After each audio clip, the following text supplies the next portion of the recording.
everyone, so I'm back out again today, and in this video I'm gonna have a look at some lining drills, just because I've got a bit bored with doing all the stuff that we're doing at the moment, so I wanted to mix it up a bit, and I thought we've not done much retrieving recently, so we shall give it a go and see how we get on.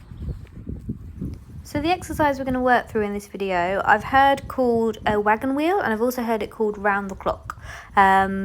And if you want to find out more about this exercise and go into a bit more depth in it, Jo Laurent's podcast, Hold the Line, has a few episodes on, she calls it the wagon wheel.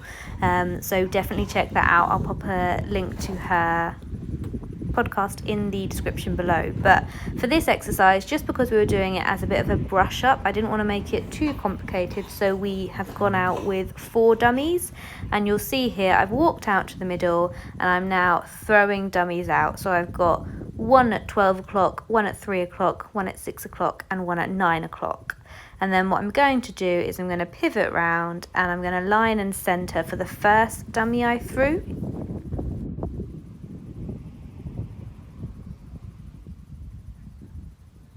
So she runs out there nicely, follows the correct line, picks the dummy and brings it back, which is perfect. And then I throw the dummy back out. So whenever I'm lining her, I've always got the 4 options available.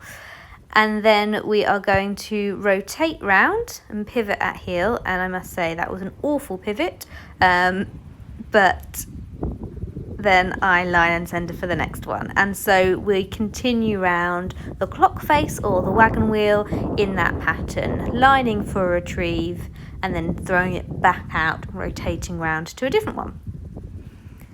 I really like this exercise because it's a really easy one to set up, but you can do a lot with it. So you can dial up or dial down the difficulty levels depending on what you need to do for your dog. So in this example, I used 4 dummies, but you could make it easier by using 2, or you could make it more challenging by doing 6 or 8 dummies.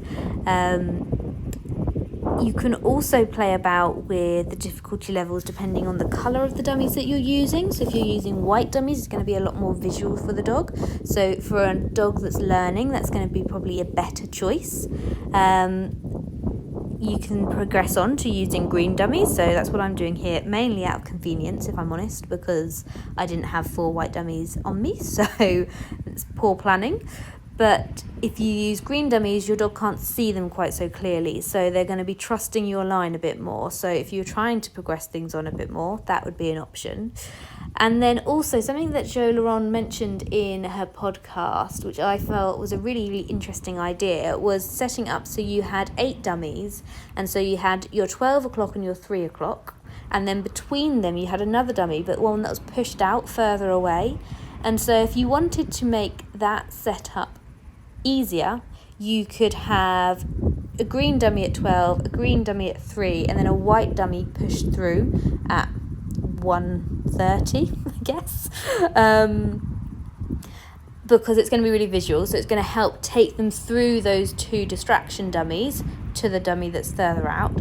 Or if you wanted to make it more challenging, you could flip it around, and so that you have a white dummy at 12 and a white dummy at 3 and a green dummy pushed further on in between the 2 of them. So your dog's going to have to run through 2 very visual dummies towards something that's less clear, and that's going to take a lot of confidence. So you can just see how with the number of dummies and the colour of dummies, you can really, really play about with things, and that's before you add in any distances. So it's a really nice one to have in your toolkit to play about with. And whilst I was out, I thought I would give this exercise a go with Tia. So if those of you who don't watch my channel very often, Tia is my other dog who has many issues, bless her, but she is a very keen retriever. So I thought that this might float her boat. So as you can see, I'm throwing the 4 dummies out in the same way that I did for Ivy, but because I know she's not steady, I'm managing her by just popping my fingers in her collar to make sure she doesn't running. I would probably be better off using a steady fob for this, but I don't have one, so I'm probably going to go and buy one now, I think. But I've included this clip just because it shows what I would do if my dog wasn't committing to the line that I was trying to send them on.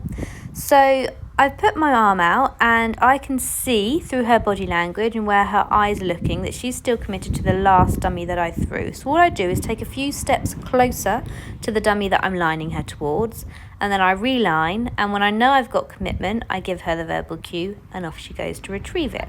So that's the adjustment that I would make, and this is where it's really important to pay attention to your dog's body language. So this is where when you're lining your dog, you want as much as possible from the tip of their tail to the tip of their nose to be pointing in the direction that you're sending them, and for their eyes to be focused forward. And that's also where it's so important that when you're sending your dog, that you try not to move yourself and that you stay statue still while you send them on the verbal cue.